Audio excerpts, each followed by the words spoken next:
Lyme disease is a serious bacterial infection caused by the bite of an infected black-legged tick, also known as a deer tick.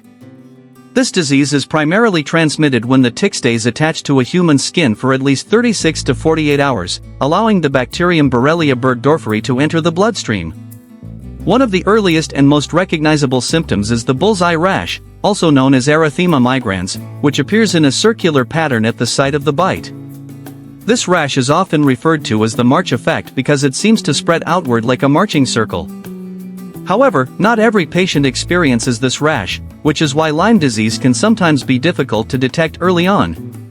Within days or weeks of being bitten, patients may begin experiencing flu-like symptoms including fever, chills, fatigue, muscle aches, headaches, and swollen lymph nodes. As the bacteria spread through the body, the disease can affect various organs and systems. One of the most troubling aspects of Lyme disease is that if left untreated, it can become chronic and lead to serious long-term complications. As the infection progresses, neurological symptoms may develop. These include facial paralysis, often one-sided, known as Bell's palsy, tingling or numbness in the hands and feet, sharp shooting pains, and problems with memory or concentration, commonly referred to as brain fog. Joint pain and swelling, especially in large joints like the knees, can also become persistent and painful. Some people may experience heart problems such as Lyme carditis, where the infection affects the electrical signals in the heart, leading to irregular heartbeat or even fainting spells.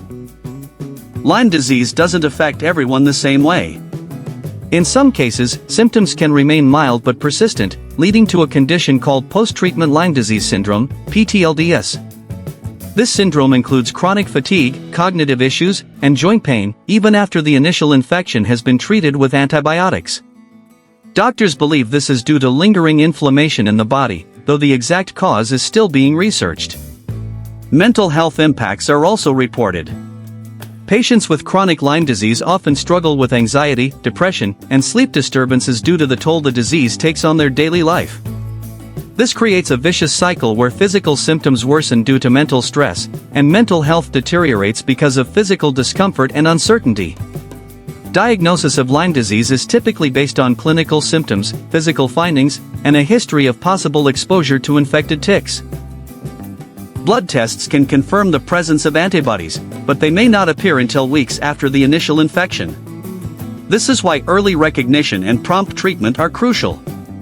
The good news is that Lyme disease can be effectively treated with antibiotics if diagnosed early. A 2 to 4 week course of doxycycline or amoxicillin is commonly prescribed. However, preventing the disease is always better than treating it. People should be cautious in wooded and grassy areas where ticks are common. Wearing long sleeves, using insect repellent, checking for ticks after being outdoors, and showering soon after returning inside are all effective preventive measures. In conclusion, Lyme disease is not just a simple infection, it can affect multiple systems in the body and lead to long-term suffering if not caught early. Recognizing early symptoms like the March effect rash, flu-like signs, and joint pain can make all the difference. Awareness and early action can help avoid the long road of chronic Lyme complications.